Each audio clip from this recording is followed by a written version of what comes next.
Shabbat Shalom, Chag Sameach. Outro dia eu estava conversando com uma amiga que adora fazer trilhas. E a gente estava falando de subir um morro, de onde todo mundo diz que é lindo ver o nascer do sol. Mas aí eu disse, mas eu quero dormir numa cama de verdade. Eu topo acordar de madrugada, fazer uma parte da trilha de noite, mas eu quero dormir num quarto, com teto, com cama. E ela, por outro lado, ela tem uma pegada mais de trilha, falou, de jeito nenhum, eu vou dormir na barraca, porque isso garante que eu posso acordar um pouco mais tarde. Ela falou, a gente se encontra lá em cima.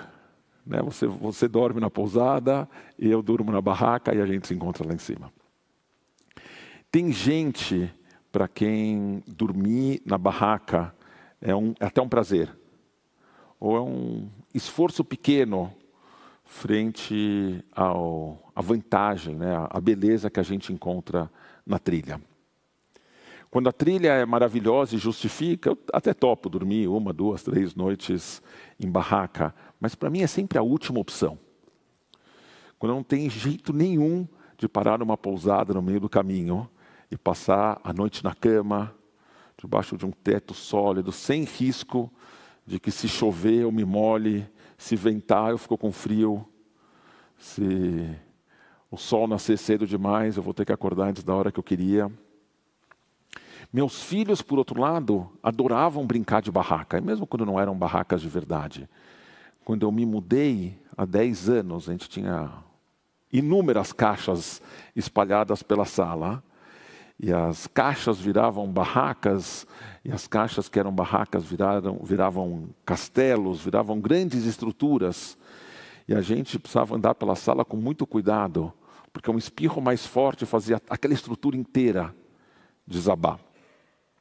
Um pouco mais velhos, eles gostavam de tirar as almofadas do sofá, e aí montar umas cavernas, umas cabanas de almofada de sofá, ou na hora que estava colocando eles na cama, pegar o lençol, e fazer uma tenda, e ter que ler o livro de noite com a lanterna.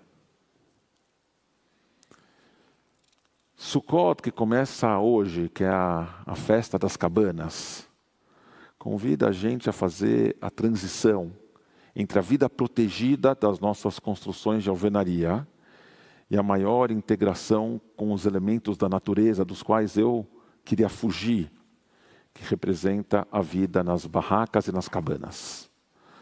Foi assim que a gente viveu durante os 40 anos da jornada entre a libertação da servidão e a nossa chegada na Terra Prometida. Depois de a gente ter passado dias intensos entre Rosh Hashanah e Yom Kippur, em processos de introspecção profunda, olhando muito para dentro de nós mesmos, Sukkot nos traz de volta para a realidade concreta e para a nossa relação com o lugar em que a gente vive. A gente sai um pouco de olhar para dentro e começa a olhar um pouco para fora também. Alguns anos eu fui numa exposição no Museu de Arte Contemporânea, a sede que fica no Ibirapuera. Lá tinha uma instalação que convidava a gente a uma transição ainda mais radical. A gente entrava na instalação, tinha uma sala bem construída, a gente ia caminhando, e alguns elementos iam sendo substituídos pelo improviso. Então o forro não tinha mais forro, e a gente via as telhas, e aí a parede deixava de ter massa corrida, e a gente via os tijolos, não aqueles tijolos à vista bonitinhos, aqueles tijolos que você espera que tenha massa corrida, e a gente via os tijolos aparecendo. Aí o chão deixava de ter algum revestimento, era só aquele cimentado, não cimentado chique de hoje em dia, de cimento queimado, aquele cimentado bem áspero. E as paredes iam ficando cada vez mais deterioradas, elas começavam a ser feitas de compensado, depois de caixas abertas, né? E a aparência dessa construção, ela ia se parecendo cada vez menos com a de uma sala bem construída e cada vez mais com o barraco de uma favela. E a gente continuava andando pela instalação, e aí as paredes iam sumindo. E começava a aparecer como se fossem, era um labirinto, como se fossem as raízes de imensas árvores. Então a gente ia saindo de uma casa bem construída para passar a viver dentro das árvores. Essa exposição, ela tivesse em cartaz, essa história faz uns 10 anos também. Não lembro exatamente, na cabeça dos meus filhos, o MAC é o museu onde ainda tem essa exposição. Eles falaram, pai, a gente podia voltar nesse museu. Eu falo, pai, filhos, era uma exposição temporária, não tem mais. Mas se ela ainda estivesse em cartaz, seria uma excelente vivência para Sukkot. Ela nos cutucava em duas direções. Ela desafiava a segurança que a gente sente nas construções em que vivemos. Encorajava a gente a enxergar que essa segurança não é tão universal quanto nós gostamos de pensar.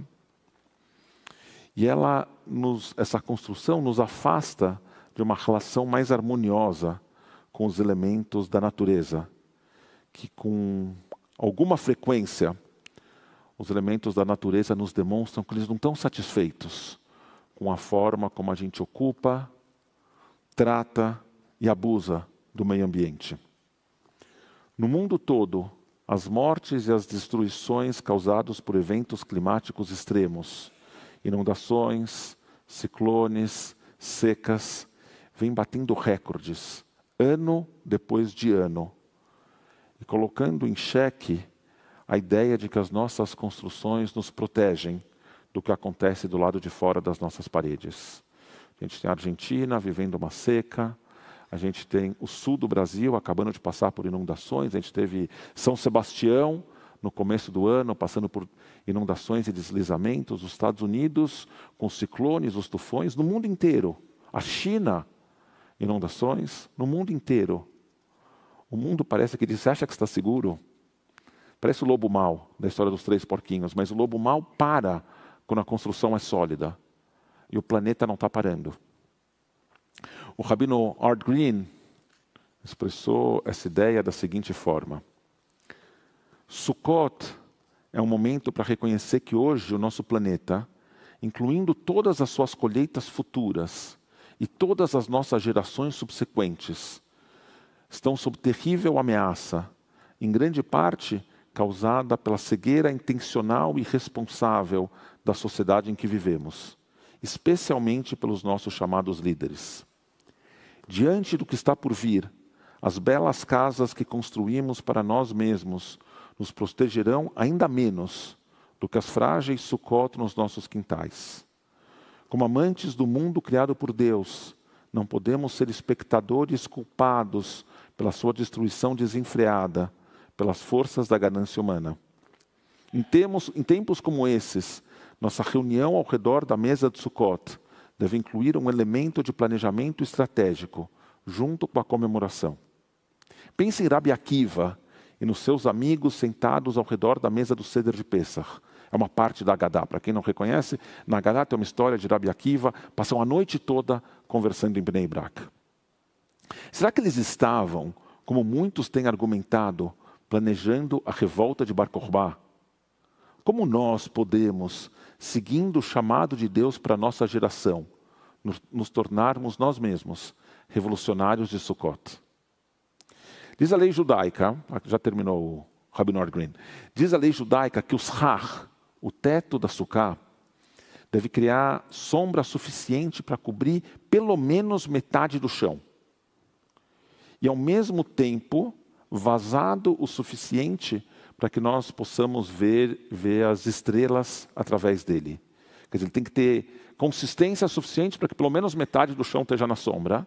E ele precisa ser vazado o suficiente para que a gente consiga enxergar as estrelas à noite.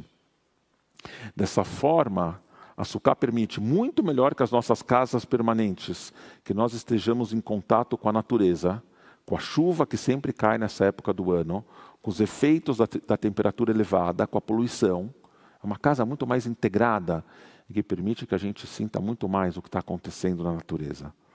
Além disso, a lei estabelece que a Sukkah precisa ter 2,5 paredes.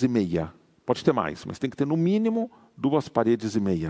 E assim, ela se mantém muito mais aberta a cidade do que as nossas casas e os nossos prédios.